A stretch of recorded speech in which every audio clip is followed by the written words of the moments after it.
Okay, boys, here we go.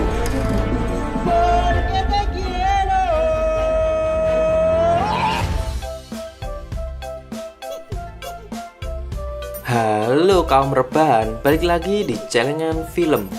Pernahkah kamu jatuh cinta pada seorang yang beda bibit, bebet, dan bobot denganmu? Apakah kamu akan memperjuangkannya atau malah menyerah? Oke, baiklah. Hari ini aku akan mereview sebuah film komedi romantis yang berjudul All You Need Is Love. Oke, mari kita simak ceritanya. Diceritakan seorang gadis cantik dan kaya bernama Nona Ye Fen Fen yang berniat untuk liburan ke sebuah pulau bernama Penghu. Selain berlibur, ia sebenarnya sedang kabur dari keluarganya yang ingin menjodohkannya. Dengan berbekal iklan di internet, ia pun memesan sebuah tiket dan penginapan yang mewah. Sesampainya di bandara, datanglah seorang pria pemilik villa tersebut yang akan menjemputnya. Ia bernama Wu Sisan. Jauh dari ekspektasi, yang datang bukan seperti tour guide profesional, melainkan pria berdandan santuy dan kaos sport dan topi koboi-nya. Fen Fen menjadi tak yakin jika Wusi adalah tour guide-nya. Ia memilih pergi meninggalkan bandara dan mencari hotel lain. Namun Wusi mengejarnya dan berlutut agar pelanggannya itu tak pergi. Adegan berlutut ini justru malah seperti sedang melamar. Alhasil orang-orang di sekitar bandara pun bertepuk tangan sambil berteriak, "Terima, terima, terima." Fen Fen yang tak enak dilihat banyak orang pun mengiyakan untuk ikut ke hotel yang ia pesan pada Wusi. Jauh dari kata mewah, seperti yang internet katakan, ia dijemput dengan mobil pick up tanpa AC. Jadi anginnya ya dari pantai, sepoi-sepoi gitu. Dan karena tak ada radio di mobilnya, Wusi pun bernyanyi sebagai pengiring perjalanan menuju hotel. Ternyata untuk menuju hotel, mereka harus naik kapal dulu. Ia pun berpikir akan naik kapal yang besar dan mewah. Lagi-lagi ia dibuat kecewa karena ternyata kapalnya sangat kecil, persis untuk nelayan. Itu mah bukan kapal, tapi perahu. Fen Fen pun sampai mabuk laut. Nasib apesnya tak sampai di situ. Bukan hotel mewah yang ia dapatkan, melainkan sebuah rumah kayu tua yang rapuh. Ia pun yakin telah ditipu iklan palsu dari internet. Namun karena hari sudah menjelang sore, ia terpaksa menginap di rumah reyot itu. Dia disambut oleh anak asuh Wusi yang bernama An dan juga papanya. Saat Fen Fen diantar ke kamarnya, nasib buruk masih terus menimpanya. Dimulai dari kunci kamar yang rusak, membuat ia harus geret-geret lemari agar bisa menutupnya. Hingga kamar mandi yang berisi kepiting. Fen Fen masih berusaha agar bisa mandi.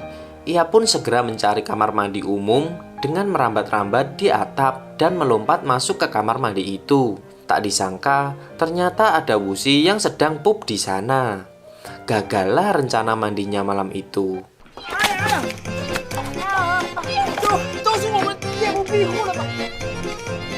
Esok paginya, Fen Fen yang dasarnya orang kaya tak betah tinggal di situ. Ia segera mengemasi barang-barangnya berupa 3 koper mewah berisi baju-baju mahal, paspor, serta kaset lagu kenangan dari ibunya. Ia pun segera angkat kaki dari rumah itu dan minta diantar Wusi ke hotel yang lebih genah. Maksudnya mewah. Saat sedang perjalanan naik kapal, nasib buruk masih menimpanya. Kapalnya macet di tengah laut. Saat Fen Fen berusaha membantu, ia malah terjungkel dan nyebur ke laut beserta semua barang-barang mewahnya.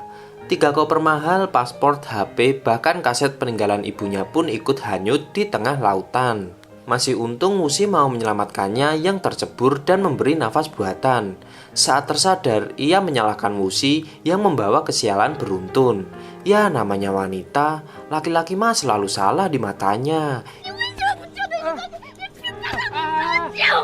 Karena keapesan itu, ia melaporkan ke polisi. Namun ternyata, polisi itu tak cukup membantu karena semua identitas beserta paspornya hilang. Fen Fen yang sudah mulai demam pun, mau nggak mau ia kembali terjebak di penginapan lapuk milik Wusi. Lalu scene berganti di Pulau Penghu. Di sana ada Chen Dadong, anak Pak Lurah sekaligus sahabat Wusi yang berencana menggadaikan tanah pesisir laut beserta rumahnya pada perusahaan besar yang ternyata adalah penipu. Apesnya lagi, adik kandung Wusi bernama Fu ikut-ikutan menggadaikan rumahnya. Kita kembali ke Fen Fen yang akhirnya jatuh sakit dan dirawat oleh Wusi. Namun ia masih saja congkak menerima semua kebaikan Wusi. Bahkan ketika diberi bubur, ia menolak karena takut diracuni. Ya sudah, Wusi makan supnya sendiri kalau gitu. Malam harinya, akhirnya Wusi mengetahui jika Fu adiknya telah menggadaikan rumah dan tanah. Jelas saja ia geram, namun karena ia sayang pada adiknya, ia akan menanggung semuanya dan menyembunyikan itu dari ayahnya. 这件事千万别让爸知道。 Pagi hari yang indah, Fen Fen bangun dengan badan yang lebih segar. Ia melihat Wusi sedang menyediakan satu setel baju milik almarhum ibunya untuk bisa ia pakai. Dan Fen Fen terlihat cantik dengan baju itu. Ia pun mulai menyadari jika Wusi adalah pria yang baik. Sekalipun agak gengsi, ia pun menyampaikan rasa terima kasihnya.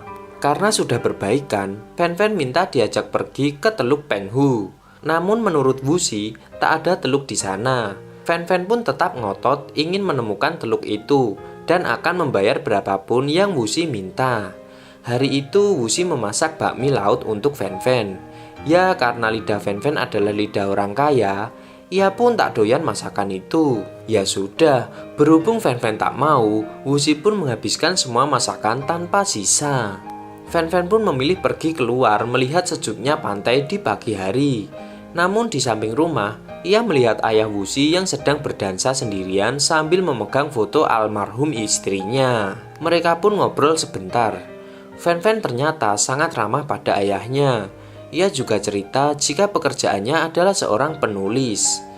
Selang beberapa saat, datanglah tukang pos menghampiri ayah Wusi. Ternyata surat itu berisi pemberitahuan gadai tanah dan rumah. Ayah langsung mengamuk dan memukuli Fu. Wusi pun segera datang dan melerainya. Ayah tak bisa menahan amarahnya. Ia pun mengatai semua anak-anaknya tak berguna. Fu yang tak terima ikut mengatakan jika ayahnya juga tak berguna. Saat ibu sakit dan meninggal, ayah tak ada di sampingnya. Ayahnya pun menangis mengingat kejadian itu. Padahal kejadian sebenarnya saat itu ayah bekerja keras agar bisa membayar biaya pengobatan ibu. Semua pertengkaran itu didengar oleh Fen Fen. Ia pun mencoba mendekati Wusi yang sedang mabuk di pinggir pantai. Fen Fen pun mulai ingin membantu pekerjaan Wusi sehari-hari.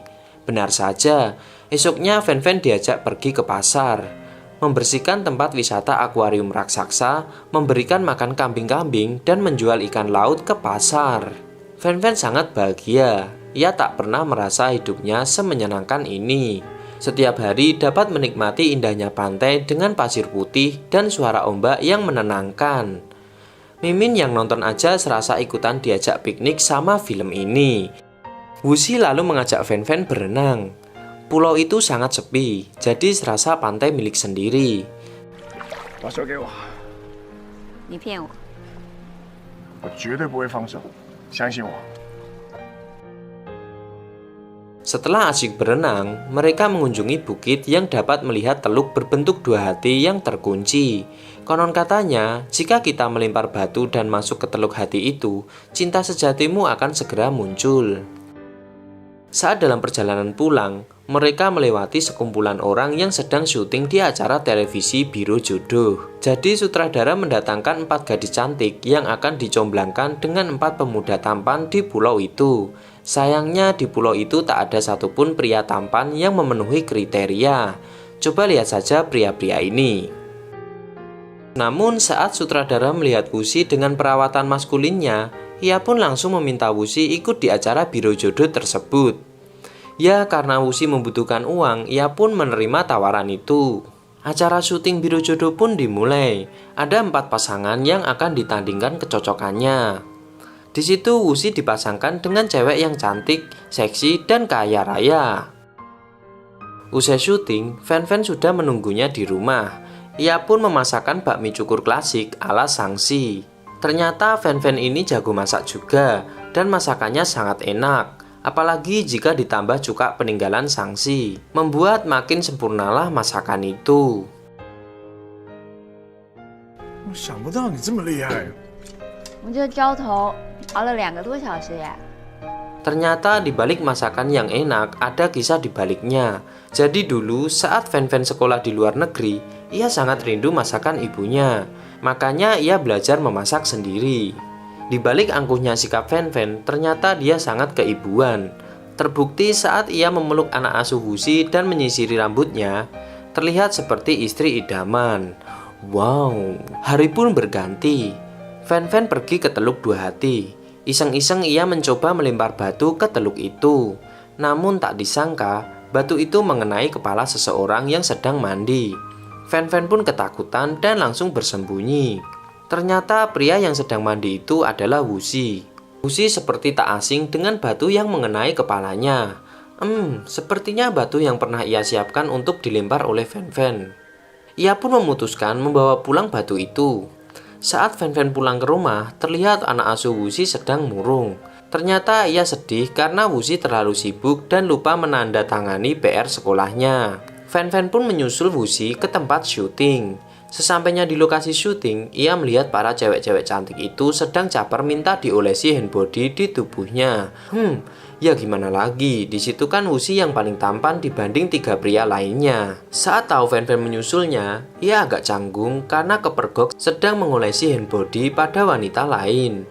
Wuxi pun menyuruhnya segera pulang setelah memberi tanda tangan pada PR anak asuhnya. Adegan syuting game pasangan pun berlangsung, dan kelompok Wuxi lah yang selalu menang. Fan pun jadi kepo dengan aktivitas yang Wuxi lakukan. Namun karena Wuxi takut membuatnya cemburu, lagi-lagi ia meminta Fan untuk pulang. Sore harinya, Wuxi pulang dengan kaki terkilir. Namun ternyata ia menang dan mendapat hadiah HP. HP itu langsung diberikan pada Fan agar bisa menghubungi keluarganya. 是手机耶，现在你可以用这个拍照啦。 Malam pun datang. Wuxi sibuk di gudang sambil mengukir batu yang mengenai kepalanya. Fan iseng menghampiri dan memfotonya. Esok paginya adalah final untuk lomba biro jodoh. Wuxi berharap bisa menang karena membutuhkan uangnya. Di game terakhir ini disiapkan balon di atas mereka yang akan meledak jika mereka tak segera memutuskan siapa wanita yang mereka pilih. Wuxi yang bingung pun tak memilih siapapun. Hingga akhirnya balon meledak dan menumpahkan air di atas kepalanya. Fan penasaran dan menginterogasi kenapa tak ada satu wanita pun yang ia pilih. Wuxi memilih kabur dan tak mau menjawabnya. Pesta pantai pun dimulai. Acaranya sangat syahdu. Beneran deh, bikin Mimin ikut piknik di dalamnya. Mereka menyanyi, menari, bakar-bakar ikan, dan makan bersama. Fan ini kayaknya jealous. Dia pun menyuruh mereka berhenti berisik. Salah satu cewek di situ protes dan menantangnya. Mereka pun malah adu minum bir. Ternyata semua orang KO. Hanya Fan sajalah yang kuat minum berbotol-botol bir. Fan yang mabuk memilih duduk di pinggir pantai sendirian. Sedangkan Wuxi yang tersadar dari mabuknya segera menyusul untuk memberikan jaket. Nah, disinilah Fan curhat jika orang tuanya telah lama meninggal. Ia pun diasuh oleh paman dan bibinya. Namun mereka sangat mengatur hidupnya, termasuk menjodohkan dengan pria yang tak dicintai.